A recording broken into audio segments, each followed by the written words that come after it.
पहलगाम आतंकी घटना के बाद भारतीय सेना ने अपने देश की महिलाओं के सिंदूर की रक्षा करने के लिए और उनके उजड़े सुहाग का बदला लेने के लिए ऑपरेशन सिंदूर लॉन्च किया। इस ऑपरेशन सिंदूर में पाकिस्तान के 9 आतंकी ठिकानों को निस्तनाबूद कर दिया गया। इस एयर स्ट्राइक के बाद, इस ऑपरेशन सिंदूर के बाद पाकिस्तान ने झुंझलाहट में पाकिस्तानी आर्मी ने सीज फायर का उल्लंघन करते हुए भारत के कई डिस्ट्रिक्ट्स में हैवी मोर्टार शेलिंग करी, गोलीबारी करी और जिसमें कई लोग मारे गए। पाकिस्तान की इस झुंझलाहट के बाद भारत में एक और बार मातम पसर गया। भारत में कई भारतीय नागरिकों की जान गई है। ऑफिशियल आंकड़ा माने तो फिर यह आंकड़ा 16 तक जाता है, यानी कि पाकिस्तान की इस नापाक हरकत में भारत के 16 नागरिक अपनी जान अभी तक गंवा चुके हैं। बड़ी दुखद बात, हर किसी के मन में इस खबर को लेकर संताप है, हर किसी के मन में उन परिवारों को लेकर सहानुभूति है जिस तरीके से पहलगाम की घटना के बाद उन 26 परिवारों के साथ थी। लेकिन इस देश में कुछ लोग आज भी ऐसे जिंदा हैं। ऐसी स्थिति में भी, जिस स्थिति में एक देश को एकजुट रहना चाहिए, तब भी कुछ लोग इस देश को बांटने की कोशिश कर रहे हैं, जिनके मन में केवल और केवल सांप्रदायिकता का जहर भरा हुआ है। कुछ ऐसे रिएक्शन आपको इस वीडियो में बताने वाला। अंकुर ओझा नाम के एक ट्विटर हैंडल से एक ट्वीट किया गया। इस ट्वीट में 2 स्क्रीनशॉट थे। स्क्रीनशॉट में एक और ट्विटर हैंडल माउंटेन रैट्स का एक ट्वीट है। इस ट्वीट में उन्होंने उन तमाम लोगों के नाम, उनके परिवारों के नाम लिखे जो कि अभी तक पाकिस्तान की मोर्टार शेलिंग में अपनी जान गंवा चुके हैं। जाहिर सी बात है कि कश्मीर, पुंछ और राजौरी सेक्टर के एरिया में शेलिंग हुई है तो लोग वहीं के मरे होंगे। ज्यादातर लोग इस लिस्ट में मुसलमान हैं और सिख हैं, या कहें गैर हिंदू हैं।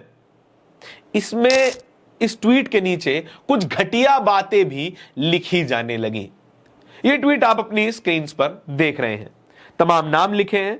माउंटेन रैट का ट्वीट है ये। भारतवासी नाम के एक ट्विटर हैंडल से एक कमेंट लिखा गया, थैंकफुली नो हिंदू। कितनी शर्मनाक बात है, कितनी बेशर्मी से इस व्यक्ति ने भारतवासी नाम रखते हुए यह बात कहता है, थैंकफुली नो हिंदूज। मरने वालों की कोई जात नहीं होती, मरने वालों का कोई धर्म नहीं होता।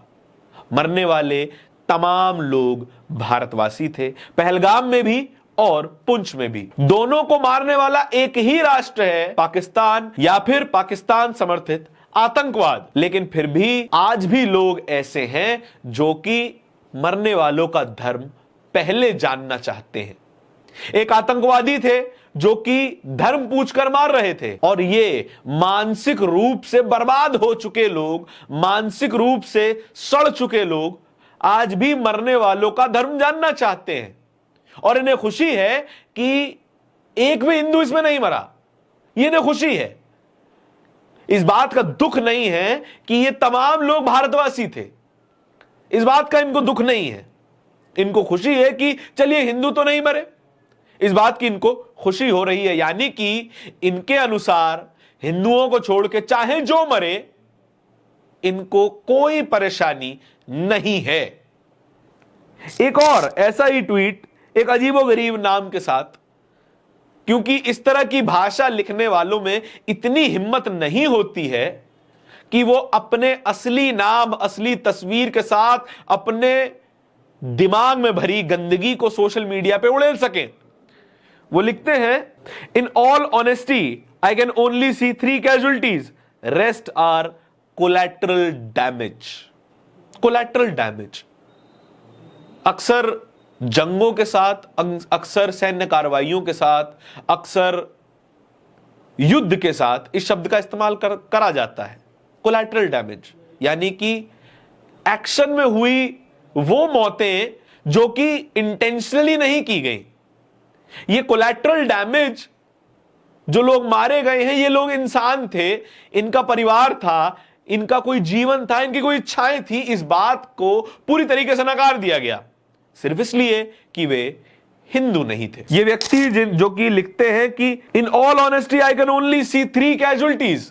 3 कैजुअलिटीज यानी कि जो 3 सिख मरे, वो तो कैजुअलिटी हैं, लेकिन जो मुसलमान मरे वो केवल कोलैटरल डैमेज। क्या इनके परिवार का कोई व्यक्ति मरा होता, जो कि मैं चाहूंगा कि ईश्वर करे ना मरे, कभी ना मरे, और इस तरीके से तो बिल्कुल भी नहीं, क्या तब भी वे कोलैटरल डैमेज लिख रहे होते? इस देश में मुसलमानों की जान की कीमत सस्ती कर दी गई है। कम से कम ऐसी मानसिकता के लोग तो यही मानते हैं। इस देश में मुसलमान मौलाना अबुल कलाम आजाद भी थे। इस देश में मुसलमान वीर अब्दुल हमीद भी थे। इस देश में मुसलमान बिस्मिल्लाह खां भी थे, जिन्होंने इस देश को ये देश बनाने में उनका योगदान दिया, प्राणों की आहुति दी और जंग में अपनी आहुति भी दी। वीर अब्दुल हमीद, जिन्होंने बैटन टैंक उड़ा दिए पाकिस्तान के, वो मुसलमान थे, लेकिन उन्होंने चुना कि वे पहले हिंदुस्तानी हैं, तब जाके कहीं मुसलमान या हिंदू या सिख या ईसाई,